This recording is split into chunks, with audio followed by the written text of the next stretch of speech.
முதல்வர் அவர்கள் மறந்துட்டாரா?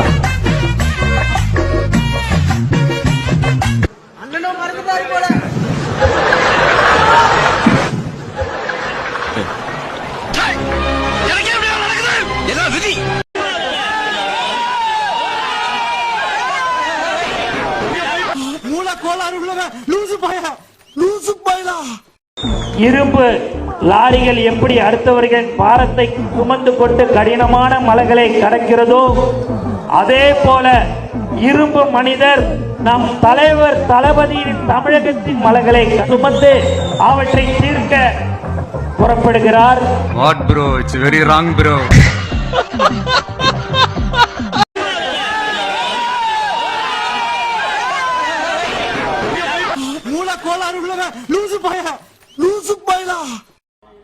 நம்ம பி டீம் சொன்னாங்க, நம்ம பிஜேபி கூட டெல்லியில பேசிட்டு இருக்குன்னு சொன்னாங்க. அப்படி பண்ண இது என்ன பிரமாதம்? இது விட பெசலைட் ஒண்ணு இருக்கு. நம்ம அண்ணனுக்கு பல்வேறு சொல்றாங்களே ஆஃபர்லாம் கொடுத்தாங்க. 50-50, நீங்க 90 நான் 90, நீங்க முதலமைச்சர் 2.5 வருஷம் நான் முதலமைச்சர் 2.5 வருஷம், எல்லா ஆஃபரும் கொடுத்தாங்க. எப்படி முடிஞ்சா? நம்ம அண்ணனுக்கு பல்வேறு சொல்றாங்களே ஆஃபர்லாம் கொடுத்தாங்க. 50-50. Okay, thank you. கீழே இறங்கு, கீழே இறங்குப்பா. நீ இறங்கினாதான் புத்தம் கொடுப்பேன். நீங்க 90 நான் 90, நீங்க முதலமைச்சர் 2.5 வருஷம் நான் முதலமைச்சர் 2.5 வருஷம், எல்லா ஆஃபரும் கொடுத்தாங்க. தம்பி காமெடி வேண்டாம், நான் சொல்லிட்டேன். நானு காமெடி பண்ணாதன்னு சொல்லிருக்கேன் நானு. பொண்ணு மேடம் நான் வீட்டுக்கு போனேன் மேடம். நான் சொல்றது கேளு நரேஷ். நீ விளையாட்டு தரமா நினைச்சிருங்க. ஏன் இங்க உட்கார்ந்த என்னடா? 4 வருஷமா இப்படிதானே உட்கார்ந்த? ஐயோ நான் இப்போ மேடம் நான் வீட்டுக்கு போனேன் மேடம்.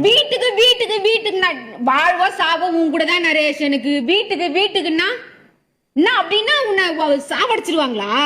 வா நம்ம செத்து போலாம் வா. நம்ம தலைவர் தான் 2026 கண்டிப்பாக முதலமைச்சராக அமருவார் என்பதில் எந்தவித சந்தேகமும் இல்லை. இந்த மூஞ்சா பார்த்தா அப்படியே தெரியுது உங்களுக்கு.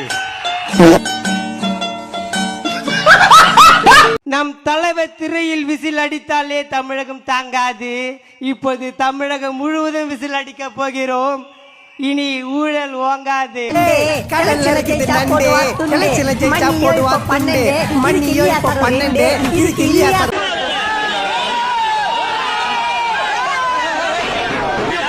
மூல கோளாறு லூசு பாயா.